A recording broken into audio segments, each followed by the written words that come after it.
Surat Paulus yang pertama kepada Timotius. Timotius pasal 1. Salam. Dari Paulus, Rasul Kristus Yesus menurut perintah Allah, Juru Selamat kita, dan Kristus Yesus, dasar pengharapan kita, kepada Timotius, anakku yang sah di dalam iman. Kasih karunia, rahmat dan damai sejahtera dari Allah Bapa dan Kristus Yesus, Tuhan kita, menyertai engkau. Mengenai ajaran sesat. Ketika aku hendak meneruskan perjalananku ke wilayah Makedonia, aku telah mendesak engkau supaya engkau tinggal di Efesus dan menasihatkan orang-orang tertentu agar mereka jangan mengajarkan ajaran lain ataupun sibuk dengan dongeng dan silsilah yang tiada putus-putusnya, yang hanya menghasilkan persoalan belaka dan bukan tertib hidup keselamatan yang diberikan Allah dalam iman. Tujuan nasihat itu ialah kasih yang timbul dari hati yang suci, dari hati nurani yang murni, dan dari iman yang tulus ikhlas. Tetapi ada orang yang tidak sampai pada tujuan itu, dan yang sesat dalam omongan yang sia-sia. Mereka itu hendak menjadi pengajar hukum Taurat, tanpa mengerti perkataan mereka sendiri, dan pokok-pokok yang secara mutlak mereka kemukakan. Kita tahu bahwa hukum Taurat itu baik kalau tepat digunakan, yakni dengan keinsafan bahwa hukum Taurat itu bukanlah bagi orang yang benar, melainkan bagi orang durhaka dan orang lalim, bagi orang fasik dan orang berdosa, bagi orang duniawi dan yang tak beragama, bagi pembunuh bapa dan pembunuh ibu, bagi pembunuh pada umumnya, bagi orang cabul dan pemburit, bagi penculik, bagi pendusta, bagi orang makan sumpah, dan seterusnya segala sesuatu yang bertentangan dengan ajaran sehat, yang berdasarkan Injil dari Allah yang mulia dan maha bahagia, seperti yang telah dipercayakan kepadaku. Ucapan syukur atas kasih karunia Allah. Aku bersyukur kepada Dia yang menguatkan aku, yaitu Kristus Yesus, Tuhan kita, karena Ia menganggap aku setia dan mempercayakan pelayanan ini kepadaku. Aku, yang tadinya seorang penghujat dan seorang penganiaya, dan seorang ganas, tetapi aku telah dikasihaninya, karena semuanya itu telah kulakukan tanpa pengetahuan, yaitu di luar iman. Malah kasih karunia Tuhan kita itu telah dikaruniakan dengan limpahnya kepadaku, dengan iman dan kasih dalam Kristus Yesus. Perkataan ini benar dan patut diterima sepenuhnya. Kristus Yesus datang ke dunia untuk menyelamatkan orang berdosa. Dan di antara mereka, akulah yang paling berdosa. Tetapi justru karena itu, aku dikasihani, agar dalam diriku ini, sebagai orang yang paling berdosa, Yesus Kristus menunjukkan seluruh kesabarannya. Dengan demikian aku menjadi contoh bagi mereka yang kemudian percaya kepadanya dan mendapat hidup yang kekal. Hormat dan kemuliaan sampai selama-lamanya bagi Raja segala zaman, Allah yang kekal, yang tak nampak, yang esa. Amin. Tugas Timotius. Tugas ini kuberikan kepadamu, Timotius anakku, sesuai dengan apa yang telah dinubuatkan tentang dirimu, supaya dikuatkan oleh nubuat itu, engkau memperjuangkan perjuangan yang baik dengan iman dan hati nurani yang murni. Beberapa orang telah menolak hati nuraninya yang murni itu, dan karena itu kandaslah iman mereka. Di antaranya, Himeneus dan Alexander, yang telah kuserahkan kepada iblis, supaya jera mereka menghujat. 1 Timotius pasal 2.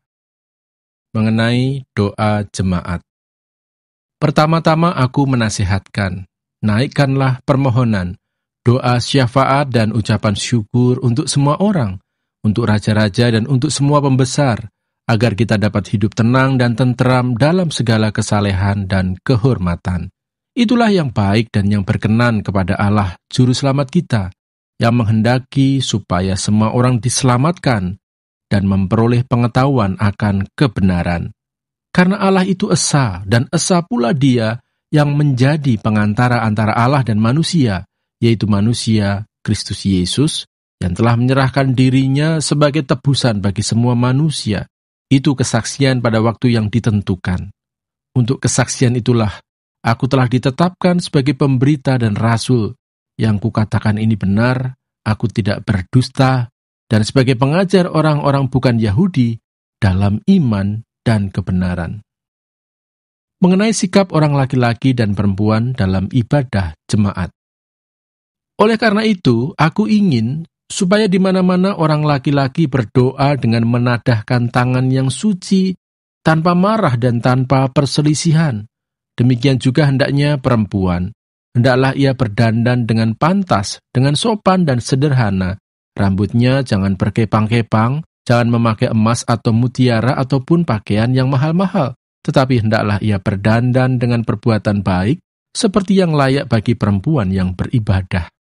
Seharusnya lah perempuan berdiam diri dan menerima ajaran dengan patuh.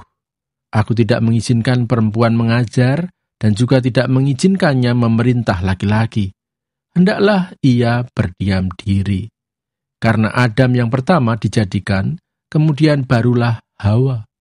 Lagi pula bukan Adam yang tergoda, melainkan perempuan itulah yang tergoda dan jatuh ke dalam dosa. Tetapi perempuan akan diselamatkan karena melahirkan anak, asal ia bertekun dalam iman dan kasih dan pengudusan dengan segala kesederhanaan. 1 Timotius pasal 3. Syarat-syarat bagi penilik jemaat. Benarlah perkataan ini, orang yang menghendaki jabatan penilik jemaat menginginkan pekerjaan yang indah. Karena itu penilik jemaat haruslah seorang yang tak bercacat, suami dari satu istri, dapat menahan diri, bijaksana, sopan, suka memberi tumpangan, cakap mengajar orang, bukan peminum, bukan pemarah, melainkan peramah, pendamai, bukan hamba uang, seorang kepala keluarga yang baik, disegani dan dihormati oleh anak-anaknya. Jikalau seorang tidak tahu mengepalai keluarganya sendiri, bagaimanakah ia dapat mengurus jemaat Allah? Janganlah ia seorang yang baru bertobat, agar jangan ia menjadi sombong dan kena hukuman iblis. Hendaklah ia juga mempunyai nama baik di luar jemaat, agar jangan ia digugat orang dan jatuh ke dalam jerat iblis. Syarat-syarat bagi diaken. Demikian juga diaken haruslah orang terhormat. Jangan bercabang lidah, jangan penggemar anggur, jangan serakah, melainkan orang yang memelihara rahasia iman dalam hati nurani yang suci. Mereka juga harus diuji dahulu, baru ditetapkan dalam pelayanan itu setelah ternyata mereka tak bercacat. Demikian pula istri-istri hendaklah orang terhormat, jangan pemfitnah, hendaklah dapat menahan diri dan dapat dipercayai dalam segala hal. Diaken haruslah suami dari satu istri dan mengurus anak-anaknya dan keluarganya dengan baik. Karena mereka yang melayani dengan baik beroleh kedudukan yang baik, sehingga dalam iman kepada Kristus Yesus, mereka dapat bersaksi dengan leluasa. Jemaat Allah, dasar dan penopang kebenaran. Semuanya itu kutuliskan kepadamu, walaupun kuharap segera dapat mengunjungi engkau. Jadi jika aku terlambat, sudahlah engkau tahu bagaimana orang harus hidup sebagai keluarga Allah, yakni jemaat dari Allah yang hidup, tiang penopang dan dasar kebenaran. Dan sesungguhnya agunglah rahasia ibadah kita. Dia yang telah menyatakan dirinya dalam rupa manusia, dibenarkan dalam roh, yang menampakkan dirinya kepada malaikat-malaikat, diberitakan di antara bangsa-bangsa yang tidak mengenal Allah, yang dipercayai di dalam dunia, diangkat dalam kemuliaan. 1 Timotius pasal 4. Tugas Timotius dalam menghadapi pengajar sesat. Tetapi Roh dengan tegas mengatakan bahwa di waktu-waktu kemudian ada orang yang akan murtad, lalu mengikuti roh-roh penyesat dan ajaran setan-setan oleh tipu daya pendusta-pendusta yang hati nuraninya memakai cap mereka. Mereka itu melarang orang kawin, melarang orang makan makanan yang diciptakan Allah, supaya dengan pengucapan syukur dimakan oleh orang yang percaya dan yang telah mengenal kebenaran. Karena semua yang diciptakan Allah itu baik dan suatu pun tidak ada yang haram, jika diterima dengan ucapan syukur. sebab semuanya itu dikuduskan oleh firman Allah dan oleh doa. Dengan selalu mengingatkan hal-hal itu kepada saudara-saudara kita, engkau akan menjadi seorang pelayan Kristus Yesus yang baik, terdidik dalam soal-soal pokok iman kita, dan dalam ajaran sehat yang telah kau ikuti selama ini. Tetapi jauhilah tahayul dan dongeng nenek-nenek tua. Latihlah dirimu beribadah. Latihan badani terbatas gunanya, tetapi ibadah itu berguna dalam segala hal karena mengandung janji, baik untuk hidup ini maupun untuk hidup yang akan datang. Perkataan ini benar dan patut diterima sepenuhnya. Itulah sebabnya kita berjerih payah dan berjuang, karena kita menaruh pengharapan kita kepada Allah yang hidup, Juru Selamat semua manusia, terutama mereka yang percaya. Beritakanlah dan ajarkanlah semuanya itu. Jangan seorang pun menganggap engkau rendah karena engkau muda. Jadilah teladan bagi orang-orang percaya, dalam perkataanmu, dalam tingkah lakumu, dalam kasihmu, dalam kesetiaanmu, dan dalam kesucianmu. Sementara itu, sampai aku datang, bertekunlah dalam membaca kitab-kitab suci, dalam membangun dan dalam mengajar. Jangan lalai dalam mempergunakan karunia yang ada padamu, yang telah diberikan kepadamu oleh nubuat dan dengan penumpangan tangan sidang penatua. Perhatikanlah semuanya itu. Hiduplah di dalamnya, supaya kemajuanmu nyata kepada semua orang. Awasilah dirimu sendiri dan awasilah ajaranmu. Bertekunlah dalam semuanya itu, karena dengan berbuat demikian engkau akan menyelamatkan dirimu dan semua orang yang mendengar engkau. 1 Timotius pasal 5. Mengenai saudara-saudara seiman. Janganlah engkau keras terhadap orang yang tua, melainkan tegurlah dia sebagai bapa. Tegurlah orang-orang muda sebagai saudaramu, perempuan-perempuan tua sebagai ibu, dan perempuan-perempuan muda sebagai adikmu dengan penuh kemurnian. Mengenai janda. Hormatilah janda-janda yang benar-benar janda. Tetapi jikalau seorang janda mempunyai anak atau cucu, hendaknya mereka itu pertama-tama belajar berbakti kepada kaum keluarganya sendiri dan membalas budi orang tua dan nenek mereka, karena itulah yang berkenan kepada Allah.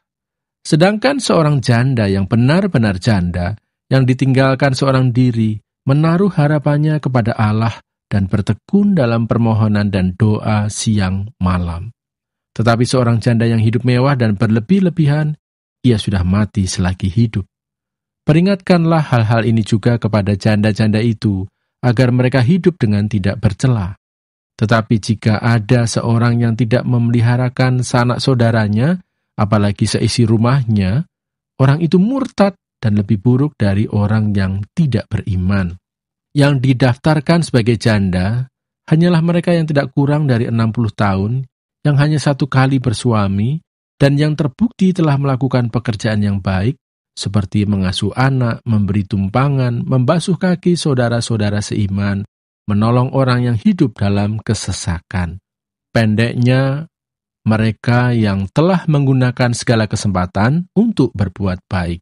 Tolaklah pendaftaran janda-janda yang lebih muda, karena apabila mereka sekali digairahkan oleh keberahian yang menceraikan mereka dari Kristus, mereka itu ingin kawin, dan dengan memungkiri kesetiaan mereka yang semula kepadanya, mereka mendatangkan hukuman atas dirinya. Lagi pula, dengan keluar masuk rumah orang, mereka membiasakan diri bermalas-malas, dan bukan hanya bermalas-malas saja, tetapi juga meleter dan mencampuri soal orang lain, dan mengatakan hal-hal yang tidak pantas. Karena itu aku mau, supaya janda-janda yang muda kawin lagi, beroleh anak, memimpin rumah tangganya, dan jangan memberi alasan kepada lawan untuk memburuk-burukan nama kita. Karena beberapa janda telah tersesat mengikut iblis. Jika seorang laki-laki atau perempuan yang percaya mempunyai anggota keluarga yang janda, hendaklah ia membantu mereka, sehingga mereka jangan menjadi beban bagi jemaat. Dengan demikian, jemaat dapat membantu mereka yang benar-benar janda. Beberapa petunjuk dan nasihat lagi. Penatua-penatua yang baik, pimpinannya patut dihormati 2 kali lipat, terutama mereka yang dengan jerih payah berkhotbah dan mengajar. Bukankah kitab suci berkata, "Janganlah engkau memberangus mulut lembu yang sedang mengirik," dan lagi, "Seorang pekerja patut mendapat upahnya." Janganlah engkau menerima tuduhan atas seorang penatua, kecuali kalau didukung 2 atau 3 orang saksi. Mereka yang berbuat dosa, hendaklah kau tegur di depan semua orang, agar yang lain itu pun takut. Di hadapan Allah dan Kristus Yesus dan malaikat-malaikat pilihannya, kupesankan dengan sungguh kepadamu. Camkanlah petunjuk ini tanpa prasangka, dan bertindaklah dalam segala sesuatu tanpa memihak. Janganlah engkau terburu-buru menumpangkan tangan atas seseorang, dan janganlah terbawa-bawa ke dalam dosa orang lain. Jagalah kemurnian dirimu. Janganlah lagi minum air saja, melainkan tambahkanlah anggur sedikit, berhubung pencernaanmu terganggu dan tubuhmu sering lemah. Dosa beberapa orang mencolok, seakan-akan mendahului mereka ke pengadilan, tetapi dosa beberapa orang lagi baru menjadi nyata kemudian. Demikian pun perbuatan baik itu segera nyata, dan kalau tidak demikian, ia tidak dapat terus tinggal tersembunyi. 1 Timotius pasal 6.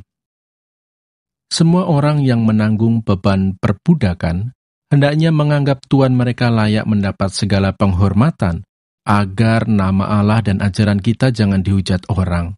Jika tuan mereka seorang percaya, janganlah ia kurang disegani karena bersaudara dalam Kristus, melainkan hendaklah ia dilayani mereka dengan lebih baik lagi, karena Tuhan yang menerima berkat pelayanan mereka ialah saudara yang percaya dan yang kekasih. Mengenai penyakit bersilat kata dan mengenai cinta uang, ajarkanlah dan nasihatkanlah semuanya ini. Jika seorang mengajarkan ajaran lain dan tidak menurut perkataan sehat, yakni perkataan Tuhan kita Yesus Kristus, dan tidak menurut ajaran yang sesuai dengan ibadah kita, ia adalah seorang yang berlagak tahu, padahal tidak tahu apa-apa. Penyakitnya ialah mencari-cari soal dan bersilat kata, yang menyebabkan dengki, cedera, fitnah, curiga, percekcokan antara orang-orang yang tidak lagi berpikiran sehat dan yang kehilangan kebenaran, yang mengira ibadah itu adalah suatu sumber keuntungan.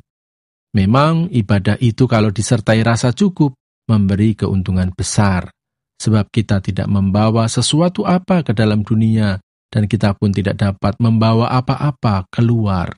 Asal ada makanan dan pakaian, cukuplah. Tetapi mereka yang ingin kaya terjatuh ke dalam pencobaan, ke dalam jerat dan ke dalam berbagai-bagai nafsu yang hampa dan yang mencelakakan, yang menenggelamkan manusia ke dalam keruntuhan dan kebinasaan. Karena akar segala kejahatan ialah cinta uang. Sebab oleh memburu uanglah beberapa orang telah menyimpang dari iman dan menyiksa dirinya dengan berbagai-bagai duka. Pesan penutup. Tetapi engkau, hai manusia Allah, jauhilah semuanya itu. Kejarlah keadilan, ibadah, kesetiaan, kasih, kesabaran, dan kelembutan. Bertandinglah dalam pertandingan iman yang benar dan rebutlah hidup yang kekal. Untuk itulah engkau telah dipanggil dan telah engkau ikrarkan ikrar yang benar di depan banyak saksi.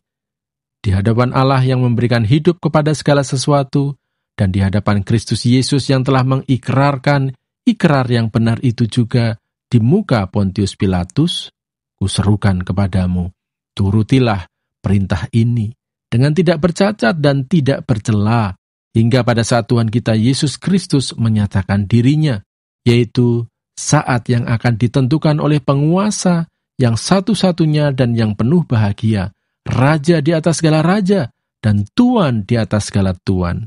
Dialah satu-satunya yang tidak takluk kepada maut, bersemayam dalam terang yang tak terhampiri.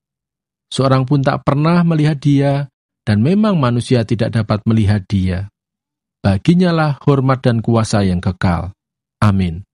Peringatkanlah kepada orang-orang kaya di dunia ini, agar mereka jangan tinggi hati, Dan jangan berharap pada sesuatu yang tak tentu seperti kekayaan, melainkan pada Allah yang dalam kekayaannya memberikan kepada kita segala sesuatu untuk dinikmati.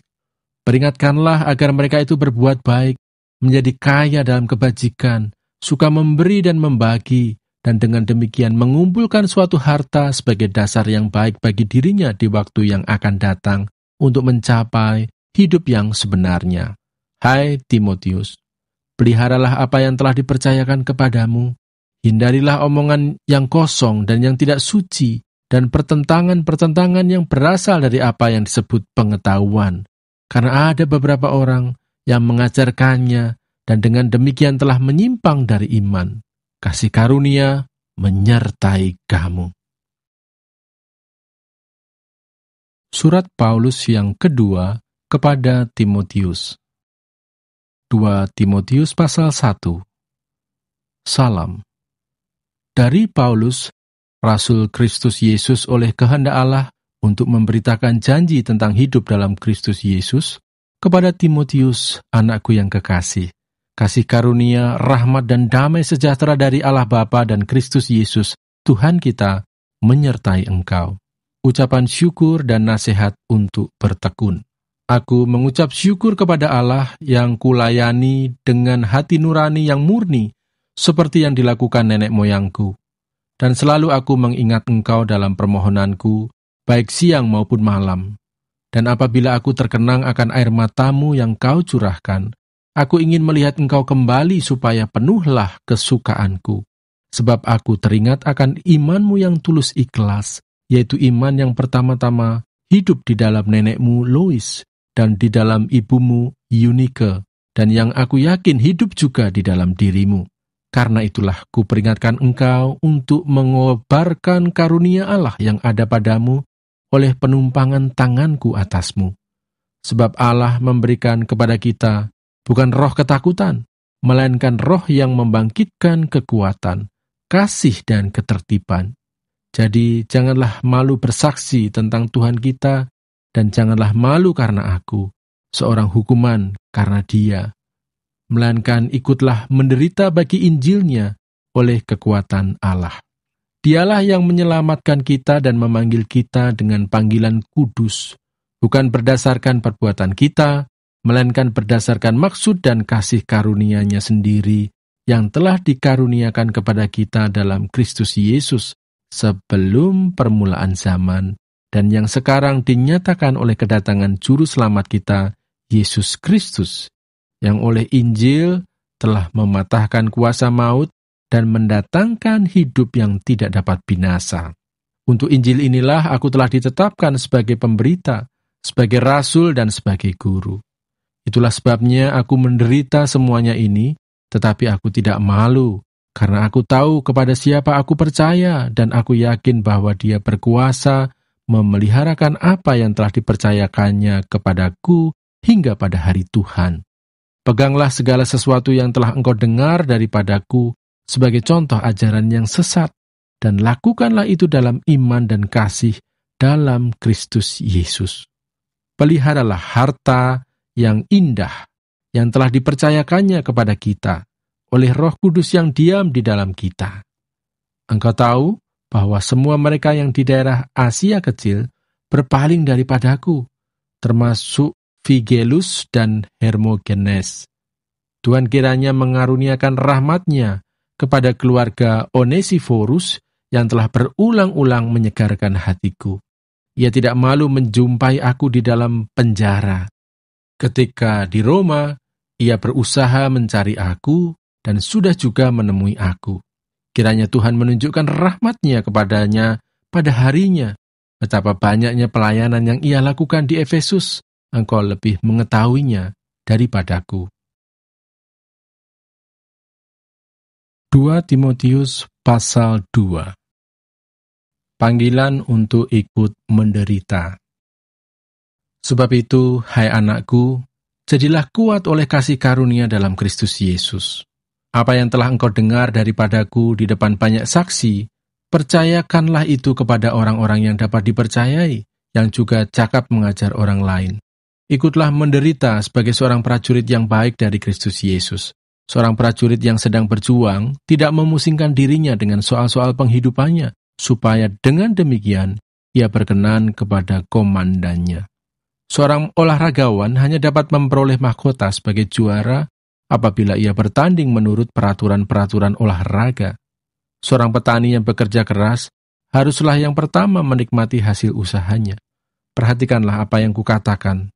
Tuhan akan memberi kepadamu pengertian dalam segala sesuatu. Ingatlah ini, Yesus Kristus yang telah bangkit dari antara orang mati, yang telah dilahirkan sebagai keturunan Daud, itulah yang kuberitakan dalam Injilku. Karena pemberitaan Injil inilah aku menderita, malah dibelenggu seperti seorang penjahat, tetapi firman Allah tidak terbelenggu.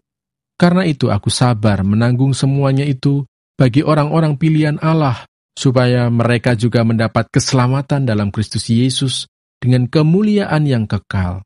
Benarlah perkataan ini. Jika kita mati dengan Dia, kita pun akan hidup dengan Dia. Jika kita bertekun, kita pun akan ikut memerintah dengan Dia. Jika kita menyangkal Dia, Dia pun akan menyangkal kita. Jika kita tidak setia, Dia tetap setia, karena Dia tidak dapat menyangkal dirinya. Nasihat dalam menghadapi pengajar yang sesat. Ingatkanlah dan pesankanlah semuanya itu dengan sungguh-sungguh kepada mereka di hadapan Allah, agar jangan mereka bersilat kata, karena hal itu sama sekali tidak berguna, malah mengacaukan orang yang mendengarnya. Usahakanlah supaya engkau layak di hadapan Allah sebagai seorang pekerja yang tidak usah malu, yang berterus terang memberitakan perkataan kebenaran itu. Tetapi hindarilah omongan yang kosong dan yang tak suci, yang hanya menambah kefasikan. Perkataan mereka menjalar seperti penyakit kanker. Di antara mereka termasuk Himeneus dan Filetus, yang telah menyimpang dari kebenaran dengan mengajarkan bahwa kebangkitan kita telah berlangsung dan dengan demikian merusak iman sebagian orang. Tetapi dasar yang diletakkan Allah itu teguh dan meterainya ialah Tuhan mengenal siapa kepunyaannya, dan setiap orang yang menyebut nama Tuhan hendaklah meninggalkan kejahatan. Dalam rumah yang besar bukan hanya terdapat perabot dari emas dan perak, melainkan juga dari kayu dan tanah. Yang pertama dipakai untuk maksud yang mulia, dan yang terakhir untuk maksud yang kurang mulia. Jika seorang menyucikan dirinya dari hal-hal yang jahat, ia akan menjadi perabot rumah untuk maksud yang mulia. Ia dikuduskan, dipandang layak untuk dipakai tuannya, dan disediakan untuk setiap pekerjaan yang mulia. Sebab itu jauhilah nafsu orang muda, kejarlah keadilan, kesetiaan, kasih, dan damai bersama-sama dengan mereka yang berseru kepada Tuhan dengan hati yang murni. Hindarilah soal-soal yang dicari-cari, yang bodoh dan tidak layak. Engkau tahu bahwa soal-soal itu menimbulkan pertengkaran, sedangkan seorang hamba Tuhan tidak boleh bertengkar, tetapi harus ramah terhadap semua orang. Ia harus cakap, mengajar, sabar, dan dengan lemah lembut dapat menuntun orang yang suka melawan. Sebab mungkin Tuhan memberikan kesempatan kepada mereka untuk bertobat dan memimpin mereka, sehingga mereka mengenal kebenaran. Dan dengan demikian, mereka menjadi sadar kembali, karena terlepas dari jerat iblis yang telah mengikat mereka pada kehendaknya. 2 Timotius pasal 3. Keadaan manusia pada akhir zaman. Ketahuilah bahwa pada hari-hari terakhir akan datang masa yang sukar. Manusia akan mencintai dirinya sendiri dan menjadi hamba uang. Mereka akan membual dan menyombongkan diri. Mereka akan menjadi pemfitnah. Mereka akan berontak terhadap orang tua dan tidak tahu berterima kasih. Tidak mempedulikan agama, tidak tahu mengasihi, tidak mau berdamai, suka menjelekkan orang, tidak dapat mengekang diri, garang, tidak suka yang baik, suka mengkhianat, tidak berpikir panjang, berlagak tahu, lebih menuruti hawa nafsu daripada menuruti Allah. Secara lahiriah, mereka menjalankan ibadah mereka, tetapi pada hakikatnya mereka memungkiri kekuatannya. Jauhilah mereka itu. Sebab di antara mereka terdapat orang-orang yang menyelundup ke rumah orang lain dan menjerat perempuan-perempuan lemah yang syarat dengan dosa dan dikuasai oleh berbagai-bagai nafsu, yang walaupun selalu ingin diajar, namun tidak pernah dapat mengenal kebenaran. Sama seperti Yanes dan Yambres menentang Musa, demikian juga mereka menentang kebenaran. Akal mereka bobrok dan iman mereka tidak tahan uji. Tetapi sudah pasti mereka tidak akan lebih maju, karena seperti dalam hal Yanes dan Yambres, kebodohan mereka pun akan nyata bagi semua orang. Iman bertumbuh dalam penganiayaan dan dalam pembacaan kitab suci. Tetapi engkau telah mengikuti ajaranku, cara hidupku, pendirianku, imanku, kesabaranku, kasihku dan ketekunanku. Engkau telah menderita penganiayaan dan sengsara seperti yang telah kuderita di Antiokhia dan di Ikonium dan di Listra. Semua penganiayaan itu kuderita dan Tuhan telah melepaskan aku daripadanya. Memang setiap orang yang mau hidup beribadah di dalam Kristus Yesus akan menderita aniaya. Sedangkan orang jahat dan penipu akan bertambah jahat. Mereka menyesatkan dan disesatkan. Tetapi hendaklah engkau tetap berpegang pada kebenaran yang telah engkau terima dan engkau yakini, dengan selalu mengingat orang yang telah mengajarkannya kepadamu. Ingatlah juga bahwa dari kecil engkau sudah mengenal kitab suci yang dapat memberi hikmat kepadamu dan menuntun engkau kepada keselamatan oleh iman kepada Kristus Yesus. Segala tulisan yang diilhamkan Allah memang bermanfaat untuk mengajar, untuk menyatakan kesalahan, untuk memperbaiki kelakuan, dan untuk mendidik orang dalam kebenaran. Dengan demikian, tiap-tiap manusia kepunyaan Allah diperlengkapi untuk setiap perbuatan baik. 2 Timotius pasal 4. Penuhilah panggilan pelayananmu. Di hadapan Allah dan Kristus Yesus yang akan menghakimi orang yang hidup dan yang mati, aku berpesan dengan sungguh-sungguh kepadamu demi penyataannya dan demi kerajaannya. Beritakanlah firman, siap sedialah baik atau tidak baik waktunya. Nyatakanlah apa yang salah, tegurlah dan nasihatilah dengan segala kesabaran dan pengajaran, karena akan datang waktunya. Orang tidak dapat lagi menerima ajaran sehat, tetapi mereka akan mengumpulkan guru-guru menurut kehendaknya untuk memuaskan keinginan telinganya. Mereka akan memalingkan telinganya dari kebenaran dan membukanya bagi dongeng. Tetapi kuasailah dirimu dalam segala hal, sabarlah menderita, lakukanlah pekerjaan pemberita Injil, dan tunaikanlah tugas pelayananmu. Mengenai diriku, darahku sudah mulai dicurahkan sebagai persembahan, dan saat kematianku sudah dekat. Aku telah mengakhiri pertandingan yang baik, aku telah mencapai garis akhir, dan aku telah memelihara iman. Sekarang telah tersedia bagiku mahkota kebenaran yang akan dikaruniakan kepadaku oleh Tuhan, Hakim yang adil, pada harinya, tetapi bukan hanya kepadaku, melainkan juga kepada semua orang yang merindukan kedatangannya. Pesan terakhir. Berusahalah supaya segera datang kepadaku, karena Demas telah mencintai dunia ini dan meninggalkan aku. Ia telah berangkat ke Tesalonika.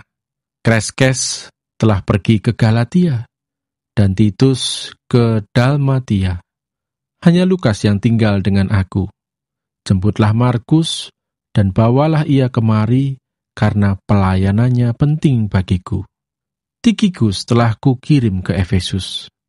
Jika engkau kemari, bawa juga jubah yang kutinggalkan di Troas, di rumah Karpus, dan juga kitab-kitabku, terutama perkamen itu.